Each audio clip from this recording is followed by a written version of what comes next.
Bonsoir, Monsieur Guissormand. J'apprécie vraiment que vous ayez accepté de faire cette interview avec nous. C'est très gentil de m'inviter. C'est toujours un plaisir que de discuter avec mes amis coréens et vous êtes une grande amie coréenne. Aujourd'hui, je voudrais vraiment discuter avec vous et connaître vos idées concernant les énormes changements que l'humanité traverse actuellement, votre perspective sur les prochains changements auxquels nous serons confrontés après avoir surmonté le problème du Covid-19. Le grand événement, c'est la prise de conscience mondiale de ce que nos destins étaient interdépendants. C'est-à-dire nous dépendons de notre voisin, et puis d'un pays à l'autre, nous sommes totalement interdépendants. C'est-à-dire que je pense que l'humanité tout entière a pris le sentiment de cette unité. Il y a eu dans le monde auparavant des pandémies. C'est pas la première fois dans l'histoire de l'humanité, mais c'est la première pandémie à l'époque de Internet et de la couverture médiatique instantanée. Donc ça nous donne ce sentiment justement que nous sommes tous embarqués dans un même combat, une même difficulté. Bon. Certaines stratégies ont été plus efficaces que d'autres au jour d'aujourd'hui, ça n'est pas fini, mais au jour d'aujourd'hui, il est évident qu'il y a deux pays qui se détachent très clairement, qui sont la Corée du Sud et Taïwan. Et en Europe, l'Allemagne.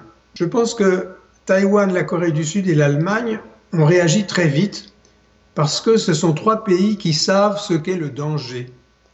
Après, évidemment, il y a aussi entre ces trois pays des caractéristiques assez communes. La légitimité du gouvernement, c'est-à-dire que le peuple, et les élections l'ont montré en Corée du Sud ou récemment à Taïwan, le peuple fait plutôt confiance dans ses institutions politiques.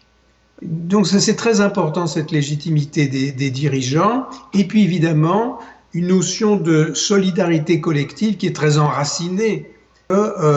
Nous, enfin vous, individus, vous êtes membre d'une collectivité qui vous dépasse. Et que vous avez comme un devoir national de faire bloc avec cette collectivité. J'ai toujours été partagé sur la culture coréenne parce que le côté positif, c'est cette solidarité nationale, mais le côté un peu qui m'a toujours embarrassé, c'est la répression de l'individualisme.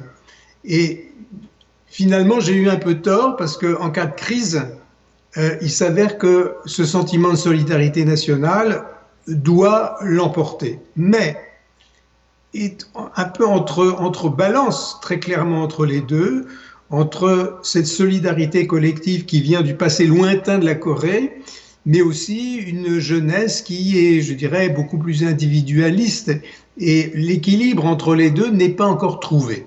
Ce qui est important quand même, c'est que la Corée du Sud, en ce moment, est un exemple stratégique. C'est-à-dire, ça va au-delà de la culture.